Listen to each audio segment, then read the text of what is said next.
స్వతంత్ర భారతదేశపు మొట్టమొదటి మహిళా ఉపాధ్యాయులు గొప్ప సంఘం సంస్కర్త శ్రీమతి సావిత్రిబాయి పూలే వర్ధంతి సందర్భంగా నగరంలోని సావిత్రిబాయి పూలే విగ్రహానికి పూలమాల వేసి ఘనంగా నివాళులర్పించిన న్యాయవాది బహుజన ప్రజా సంఘం అధ్యక్షులు ఇళ్ల వెంకటరమణయ్య ఈ సందర్భంగా మాట్లాడుతూ మహిళల హక్కుల కోసం పోరాడిన మహనీయురాలు మరియు కుల వ్యవస్థకు పితృస్వామ్యానికి అంటరాని తరానికి వ్యతిరేకంగా ఉద్యమించిన దీశాలి బాలికకు దేశంలోనే ప్రత్యేకంగా తొలిసారి పాఠశాల నెలకొల్పిన సమాజ సేవకురాలు బహుముఖ ప్రజ్ఞాశాలి సావిత్రిబాయి పూలే అని కొనియాడుతూ దేశవ్యాప్తంగా వారి విగ్రహాలను ఆవిష్కరించి నేటి యువతర మహనీయులను స్ఫూర్తిగా తీసుకుని వారి అడుగుజాడలో నడుచుకోవాలని పేర్కొన్నారు. ఈ కార్యక్రమంలో ప్రజా సంఘాల నాయకులు కోవూరు బాబారావు మరియు ఇమాన్యువేలు మరియు ఆత్మకూరు చిన్న కొండయ్య, వసంత దయాకర్ పాల్గొన్నారు. నా పేరు ఇళ్ల వెంకటరమణయ్య, బహుజన ప్రజా సంఘం అధ్యక్షులుగా మరియు నెల్లూరు జిల్లా కోర్టు న్యాయవాదిగా ప్రాక్టీస్ చేస్తున్నాను.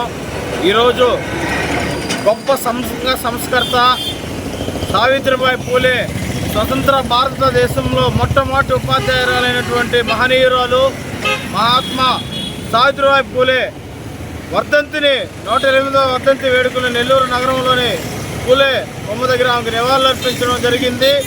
అదేవిధంగా ఆ రోజు నాటి కాలంలోనే అనాగరికతలో బాలికల కోసం ప్రత్యేకంగా పాఠశాలను ఏర్పాటు చేసి ఎంతో మందికి విద్యనందించి చైతన్యం తీసుకొచ్చి మహిళల హక్కుల కోసం పోరాడినటువంటి మహనీయురాల వర్ధంతిని ఈరోజు గొప్పగా నిర్వహించడం జరిగింది.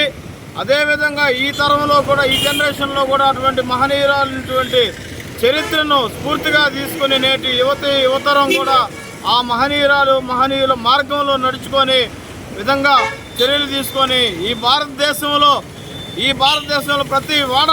ప్రతి వాడన గల్లీ నుంచి ఢిల్లీ వరకు మహనీయులు మహాత్మా సావిత్రిబాయి పూలే, మహాత్మా జ్యోతిబా పూలే విగ్రహాలను నెలకొల్పి వారిని ఒక రోల్ మోడల్గా తీసుకొని టెక్నాలజీ పరంగా అన్నింటిలో వారి ఆలోచన విధానాలను ముందుకు తీసుకొని ముందుకే ఎదగాలని, భారతదేశం అభివృద్ధి చెందాలని తెలియజేసుకుంటూ ఈరోజు మీడియా ముఖంగా మాట్లాడుతున్నాము. ఈ కార్యక్రమంలో నాయకులు బహుజన ప్రజాసంఘం నాయకులు ఇమ్మాన్యుయేల్ గారు, కోవూరు బాబురావు గారు మరియు కొండయ్య, దయాకరు, వసంత్ గారు అని అందరితో పాల్గొని విజయవంతం చేయడం జరిగింది.